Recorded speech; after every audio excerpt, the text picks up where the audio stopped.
Hey there, and welcome to Hobie on YouTube. I got this knife recently when I bought part of a collection from John Reese, and I was really happy to get it because I've been after one of these early Remington unofficial scout knives with the Acorn shield for some time. So I thought it'd be a really good opportunity to show you the knife, but also talk about the Acorn shield and how Remington used it, where it may have come from, and some other uses. Some other knives that you see the Acorn shield on.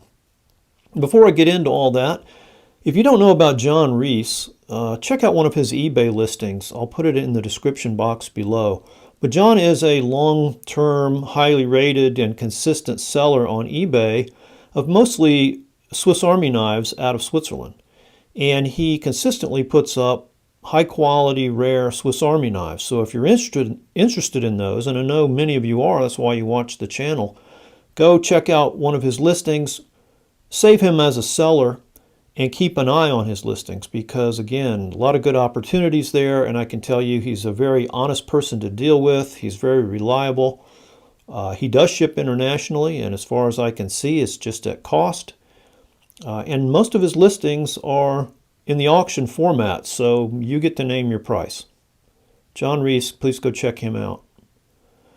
Okay, so this is a great knife to have in my collection. I've been after one for quite some time. I did have a blown out one from a couple years ago, and when I say blown out, I mean it. It was missing the back scale completely. The front scale was broken in half and missing the piece right through the shield. It had no bail, and it was basically rusted shut. It wasn't really operable. So I broke it completely down, cleaned each component separately, reassembled it, and installed these custom Bubinga wood scales, hiding the rivets. Obviously no bail. So it's not authentic. It's a great, fun, functional knife for pocket carry. I carry it quite a bit. I just like getting it out and thinking, hey, this is almost, if not, a 100-year-old knife. And it's still in really good working order. But it's for daily use, and it's not for my collection because it's not authentic. So I was really happy to get this fully authentic, original one in such great condition. Before we look at the knife, let's talk about those Acorn shields a minute. Again, Remington made knives from 1920 through 1940, that period between the Great Wars. And they made scout knives all through that period, by the way.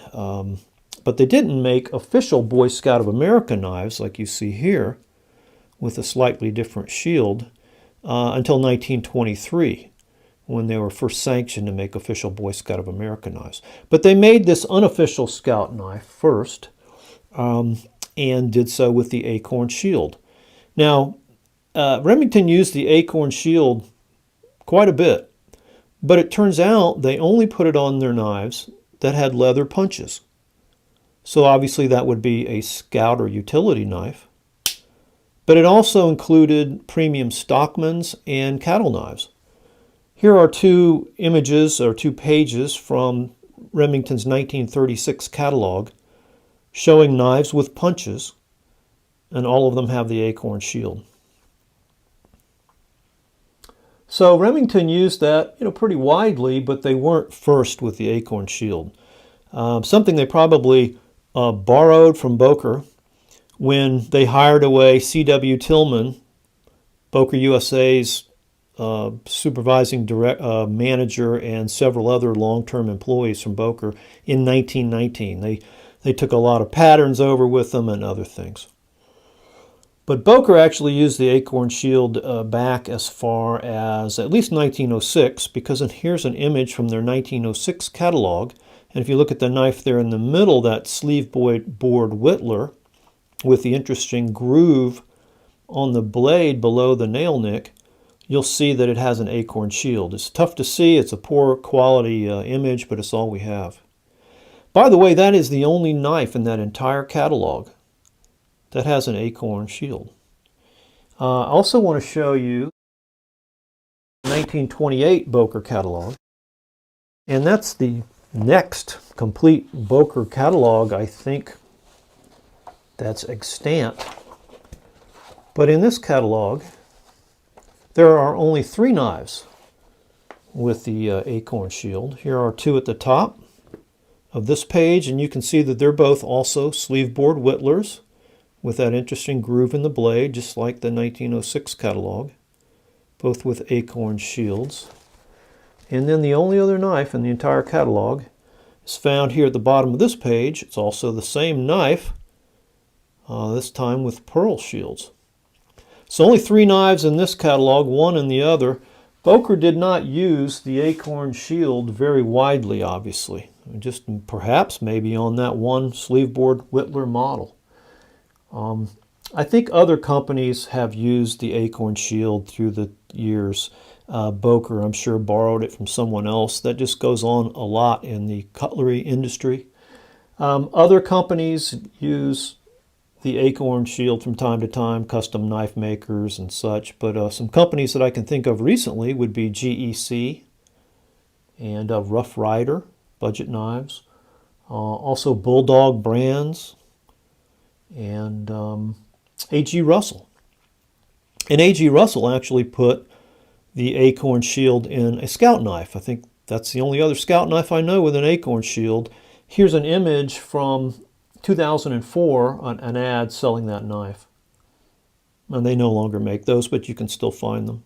So back to Remington scout knives in general. I think they've been making scout knives the whole time they made knives. But again, they didn't make the official scout knife until 1923. But originally, this unofficial one had a model number of R4393. But that didn't last very long because by 1921, mid-1921, they were calling it the R3333. Here's an image from a Remington ad from June of 1921, where you can see this knife is R3333.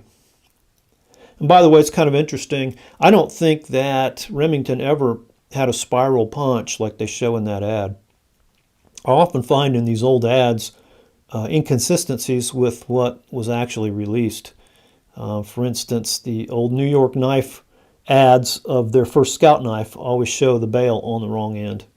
And in that Boker 1928 catalog I just showed you, all the knives with punches, the punches are turned around so the milled part's to the front in the picture, so I just guess you can see it.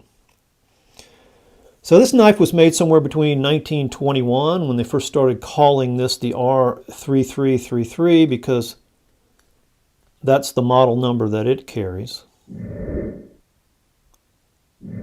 1924, because in 1924, Remington started using a 2-piece can opener, invented by C.W. Tillmans.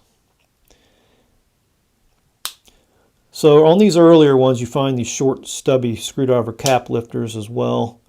You'll also find a tang stamp on the front of the main that is simply Remington UMC inside a circle. Nothing else, no made in USA to the outside.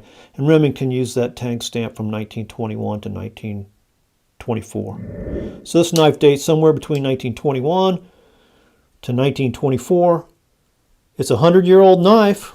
If it's not, it will be in a couple of years. So just I want to hold these up to each other again, and we can look at some of the differences. The main thing being the shield. The bone's different color, but that could just be down to the batches or the run. But here you can see the Acorn is much larger on the official scout knife, has the insignia and the motto, "Be Prepared."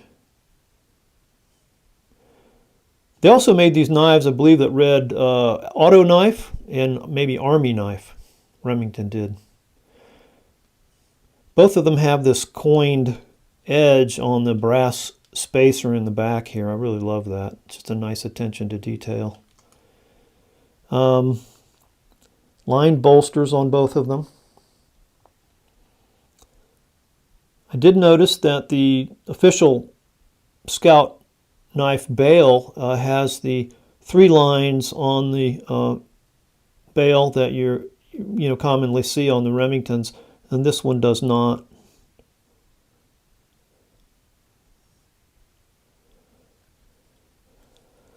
On these unofficial Scout knives, you could get two different versions of blades, one with a long nail pull like this and one with a crescent nail nick, swedged.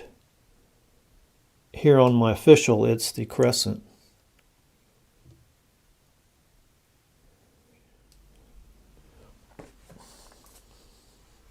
The knives are the same in other respects.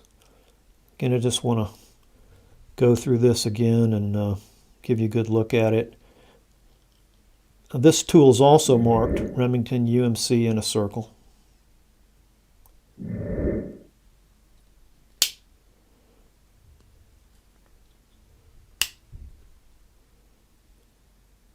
It's funny, these one-piece can openers were actually weaker than the two-piece can openers that were riveted and welded together, and it's strange to think that, but what they did with the two-piece can opener is they used a harder steel here to puncture the can, and then the second top piece up here was a softer, springier steel. That's the part that would flex on top of the can, and so it kept this from breaking off all the time. That was a problem with these old ones.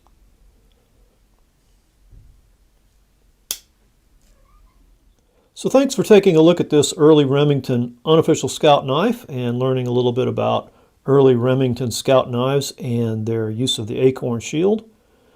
Hey, by the way, be sure to check out my All About Pocket Knives store. It's www.allaboutpocketknives.com/Hobie Farmer to see what knives I currently have for sale. Thanks for watching.